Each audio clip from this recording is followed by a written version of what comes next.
Welcome back to Cloud 42. I'm James. Last week we started installing a fourth DRO axis on the quill of my PM knee mill back here. We machined and installed a new quill stop to give us some place to mount the reed head, and wonder of wonders, I even blued the steel. This week we're going to make the brackets to mount the scale and the reed head, and as promised, it won't involve drilling any holes or molesting the mill in any way. It will, however, involve lasers and a 3D printer. We already got started on the project last week by making this new quill stop. This stop has a flat surface on the front and 4 M4 threaded holes to give us a place to actually mount the reed head to run on the scale. Now the scale itself needs to sit about here, and the reed head will then fit into that, and it'll be attached to the quill stop with some kind of a part. I'm thinking at this point a 3D printed part will be the easiest way to do that, so that then as the quill goes up and down, the stop goes up and down, the reed head goes up and down along the scale. With a nice flat front and the threaded holes, that should be easy. Now the scale itself needs to be mounted to the front of the mill, and there are little kind of flat bosses in the casting, and some of the instructions I've seen say to just drill and tap these, but there's a lot of mechanisms in there and I really don't want to do that. Instead, I would prefer to use these 2 holes that are already threaded in the front of the mill to hold on the scale, make some kind of a block and a bracket that comes out to hold the ends of the magnetic scale. I think that's really the best approach, but designing around all these mechanisms on the front of the mill is going to be a little bit of a challenge. The easiest way to do this would be to use a 3D scanner to scan this in, but I don't have one, so I'm just going to use some photographs. I'll take one photo from the front straight on and one from the left side straight on at 90-degree angles to each other as best I can. And that should provide me enough information to position things in the y-axis and to work around all of the structures on the front of the mill. And we'll do that in CAD with Fusion 360. I have my photographs taken and imported here into Fusion 360. Now, if you've never done that before, you can just come up here to the Insert menu and say Insert Canvas, and then you can browse for the file and bring that into the Fusion 360 space and position it in the coordinate system where you want it. Now, there's some additional things that you can do. If you right-click on your canvas, you can say Calibrate, and that allows you to come in, pick 2 points on your photograph, and then enter the actual dimension between those points, and Fusion will then scale your photo so that it is actual size in the coordinate system. Another thing you can do if you come back in here and edit the canvas is there's a slider for opacity. So it comes in at 100%. I like to set it to 50%, and that allows me to see things that are behind where this canvas is placed in 3D space, and it makes it a lot easier to model. So I have my front view in here, and I have my side view, and I have those oriented 90 degrees to each other. If I turn on the origin, you can see that I have the Z-axis going right through the quill stop screw. I decided to use that as my 0, 0 for X and Y, so I have that as my coordinate system. Now, to figure out where things needed to go, I just brought in models of, for example, the scale and the reed head. And these are positioned together with a 0.5 millimeter spacing, and the reed head is set up so that it can move up and down on the scale the way it's supposed to, and it's positioned more or less where it's going to need to be to attach to the quill stop. To position this, I just kind of brought it in here and moved it around until it looked about right. I want about 1/4 of an inch of space, maybe a little bit more, between the front of these bosses and the back of the scale, so I can get a 1/4 inch thick support behind it. And I want it kind of off to the right so that I can bring support for the reed head around the left side of the scale. And that's kind of all I had figured out when I put this into place. And so then the next thing I need to do is figure out how I'm going to mount that to the mill. So what I did is I came in and actually just designed a bracket to hold it. And in this case, this is just a part with a spacer that connects down using those 2 screws through these slotted holes. I made them slotted because I couldn't guarantee that I had the dimension exactly right, and I didn't want to try to measure it exactly. So if you can't make it perfect, you might as well make it adjustable. And I just designed this 3D printed part with a bracket to come up here and hold the scale. And looking at this and judging it, it looks like it clears everything that it needs to clear. having designed this, I just went ahead and 3D printed this as a prototype, and that allowed me to go out and actually fit this on the mill and see how it cleared the parts. It turns out it actually cleared perfectly. The photographs didn't lie, and this turned out to be a good way to design this. However, the plastic 3D printed part really was too flexible for this application. So having tried that, I then took a step back and decided instead to design a spacer and a 1/4 inch thick plate. The idea being that I would make this plate out of aluminum, and then the spacer could be made out of aluminum, or it could be made out of 3D printed plastic. And ultimately, I decided to go with the 3D printed plastic because it was easy and it's plenty rigid for that application, but I really wanted to go with an aluminum plate to support the scale. Now, in the previous video, I also designed a quill stop, and you can see how that fits in here. It fits around the screw, and I just lined it up as best I could with the quill stop that I can see in the photographs. Once that was done, and once I had this installed on the machine last week, then I came back, put my 3D printed bracket on here, measured the actual distance between these parts, and the distance between the front surface of this stop and the front surface of this bracket, and then came back in here and adjusted my model slightly so that everything would line up. And once that was all lined up, then I could design the 3D printed part to actually mount the reed head. So this is just a part that mounts onto the front of the quill stop here with 4 screws. It has a little arm that comes up and a boss that will screw to the reed head. Now, this whole thing is designed so that the scale is spaced about 1.5 millimeters off of the bracket. That gives me some adjustability in and out, and this has slotted holes in it, so that gives me some adjustability side to side. So I did not build any adjustability into this part. I just assumed that my model was close enough and it would work. Now, if that turns out not to be the case, I can always adjust the model slightly, print a new part, and I should be in business. Now, one other concern that I have about this is that that's a fairly narrow cross section, and I'm a little bit worried it might be too flexible. So I was thinking, well, maybe I could run some screws down through this part, the full length of it, to make it more rigid. And then I realized I've already got 2 mounting holes there. I might as well just make a chunky version of this that does take 50 millimeter screws all the way down through the part. That gives me a nice thick cross section here that should be very, very rigid. And since these are just 3D printed, I'll go ahead and 3D print one of each, and we'll see which one works best. So we already made the quill stop, and we can 3D print the rest of these parts. That just leaves this aluminum bracket. Now, I could machine this out of a piece of extruded aluminum. I could machine it out of a piece of plate. I could CNC this thing, but honestly, a flat plate like this is probably best just laser cut. So I exported a DXF of this, sent it off to SendCutSend, and the part is $14. That's just a no-brainer. There's no way I could do it for that price, especially if you count my time. So I went ahead and ordered it. Let's go ahead and send the rest of these parts to the 3D printer, and let's get this project going. I printed these parts in carbon fiber nylon, not because I have any illusions that it makes them particularly strong, but because I really like the way it looks. Now, these parts have got a lot of complex geometry, so I printed them with a raft and support. But I found with this PA12CF that the support material tends to break away pretty easily as long as you don't have steep overhangs.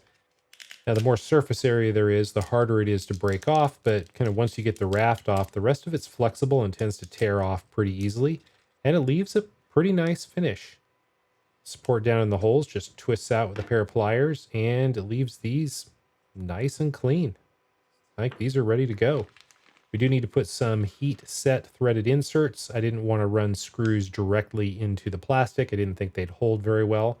So these heat set threaded inserts are just placed in with a soldering iron. This is my Hakko FX888 with a special tip. And then once the insert is in there, you can put in a screw and you can kind of still adjust it a little bit while it's hot and get it lined up so that it's perfectly perpendicular. I find it a lot easier to adjust them like this than to get them placed in perfectly the first time. And that's it. These parts are ready to go. The part is back from SendCutSend. Now, there are a few other parts in this order because I included them to meet the $30-ish minimum order.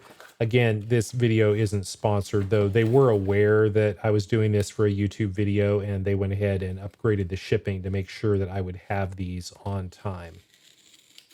The only part that we care about today is this bracket. I'll go ahead and peel it out. And despite it being almost completely invisible against this white surface, this looks really good. Looks like they ran it through some kind of a sanding machine or something to put a brushed surface on it. Let's check the size of the holes. These are supposed to be 131 thou, which is tap size for M4. 131 thou pin didn't fit. Let's try 130. It almost goes, but not quite. 129. Yeah, 129 fits. So these holes are about 2 thou undersize, which puts them at 129. That is going to be just fine for tapping M4. It's not going to be an issue at all. What about the clearance holes? These are supposed to be 169 thou. And same thing, 169 thou didn't fit, but a 167 thou pin did. So these holes are consistently about 2 thou undersize, well within tolerance. Got an M4 tap here. Let's go over to the mill and go ahead and thread those M4 holes in the ends of the bracket. So I thought to myself, this will be real easy. I'll just go ahead and power tap this on the mill. A little bit of A9. It's my favorite cutting lubricant for aluminum. Just line this thing up. I won't clamp it. I'll let it free float so it'll align itself, and we'll just power tap it. What I didn't think about is that I need 3 hands to do this because I need to run the quill with one hand, hold the part with one hand, and stop the mill and use the brake with the other hand. And since I don't have 3 hands, this did not go well. I ultimately ended up just coming back with the tap in a wrench and tapping it by hand, which is really what I should have done in the first place. There wasn't really much risk of getting injured here because the tap is so small, but there was a very big risk of breaking the tap. I'll just come back with my little Noga rotary countersink and deburr those threads, and this part should be ready to go.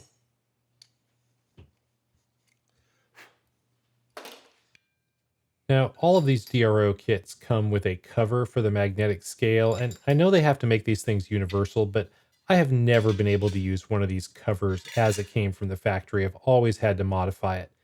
Specifically, I need to slice some off of this using a slitting saw.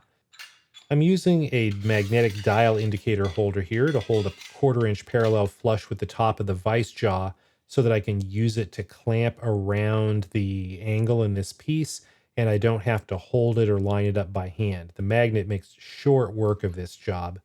Then I'll just move it down to the other jaw and do the same thing.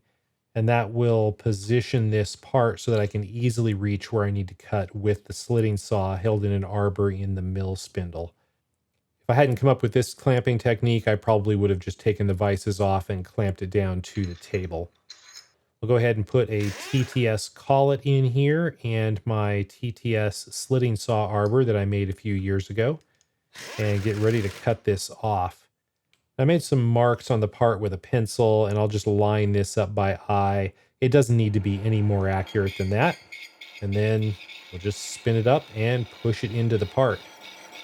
Once we get a full cut, we'll turn on the power feed. Now you'll note that the direction that the saw is spinning, it's pushing the part away from the saw.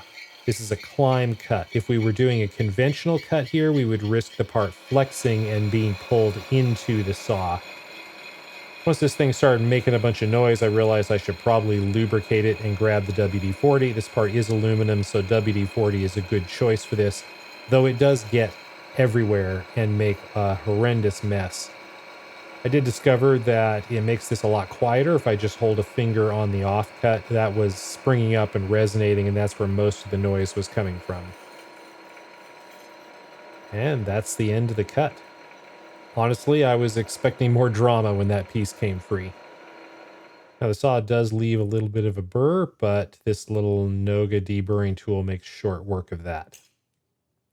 I'll use the same magnet when I take these out to avoid dropping them, and then we'll flip it over and put some holes in it. I'm just pushing this down tight against the top of the vise jaw, but of course there's a lot of overhang here and this is pretty flexible, so we need to put something under it. And it turns out my Noga deburring tool is just the right height.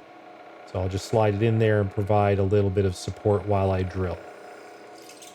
I could have gone to the trouble of trying to find an adjustable parallel or something, but this is the right size and it was in my hand, so we'll just do that. Now that the holes are in there and it's irreparably changed, we'll go ahead and check and see if we put them in the right place. And it looks like we did. Those line up with the threaded holes in the side of the scale, so I think this is ready to go. These button head screws holding on the scale here are M4. I'll replace them with some longer socket head cap screws to hold the spacer on. I've got washers under these also to spread the load a little bit. This part is also printed in the carbon fiber nylon and has M4 heat set threaded inserts for mounting the aluminum bracket. The bracket goes on with a couple of M4 button head screws. I chose the button head screws in stainless just because I like the way they look against the aluminum, and also the low profile heads won't snag the reed head cable. Now I have to decide which one of these brackets I'm going to use, and I think I'm going to use the slender one just to see if it's strong enough. I think it will be, but it's really too bad because the holes in the chunky bracket came out beautifully. Look at those screws, they just drop in. If you've done much 3D printing, you know that's an achievement unlocked kind of moment. This just mounts with the 4 socket head cap screws, and it feels pretty rigid to me. Runs the full length without interference here, so I think this is going to work. I'm putting quite a bit of pressure on that to get it to deflect, so I think it's going to be fine. Now we need to put the scale in next before the reed head goes on. These just mount with a couple of M4 screws, and I've already adjusted the jack screws to hold this about 1.5 millimeters off the plate so that we have some place to go with the adjustment. This seems to move the full length without any interference, so we'll go ahead and put the reed head on. Now again, there's no adjustability here, so this is just going to land wherever it lands, and then we'll adjust from there. Now I'll do a quick check here and just make sure we have room for the cable and it's not going to interfere with anything. Because of the way the summing works in this DRO, the cable has to exit the bottom of the reed head because the cable exits the bottom of the reed head on the knee. The hardware kit came with a 0.5 millimeter shim, so it's just a matter of feeling behind the reed head and adjusting the scale in and out until we get a nice fit. I should be able to feel it just touching the reed head, but it should slide in cleanly. And I think we are about there. Now I'll just go ahead and tape the cable on here. Ultimately, I will zip tie this in place, but for now, I just want to make sure that I have it in the right position and I have the cable the right length before I go to the trouble of routing this around the head. And that looks pretty good. I'll come back later and put the zip ties on it.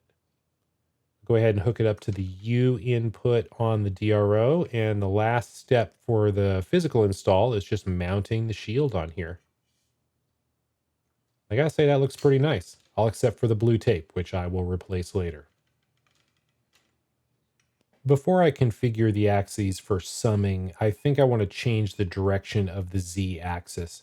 Right now I have it set up so that when you raise the knee, the coordinate increases, and I think that's the opposite of what I want. Once I'm summing with the quill, when I lower the quill, I want that to lower the Z coordinate, which would be the same thing as when I raise the knee. It should be lowering the Z coordinate. So I think I've got that reversed here. Let's go ahead and raise the knee. Yep, and it's going negative. Lower the knee and it's going positive. Okay, that looks good. Now let's configure it for summing. The way it is right now, the Quill DRO is doing nothing. The manual says I need to hit the sum button. I do not see a sum button. Shows it right here in the manual, but I sure don't see it on the machine. Am I missing it? There is a function button. Let's try pressing the function button. Okay, go down through the, okay, it doesn't work the same way as the other menus. Okay, hit the right button to go through. There it is, sum. Enter. It says it's on. Is that it? The manual is less than clear, but that looks like it's working. When I lower the quill, the Z coordinate is going negative. That's exactly what I want. Let's zero it. Okay, I think we're still in the menu. How do we get out of the menu? Function, no. I have no idea. Enter. Okay, we're out of the menu. And you can see there is an extra decimal point illuminated in the lower right corner. I think that means that summing is on, though the manual is really unclear. Okay, that's zeroed. I lower the quill, it goes negative. That all looks fine. Imperial works as well.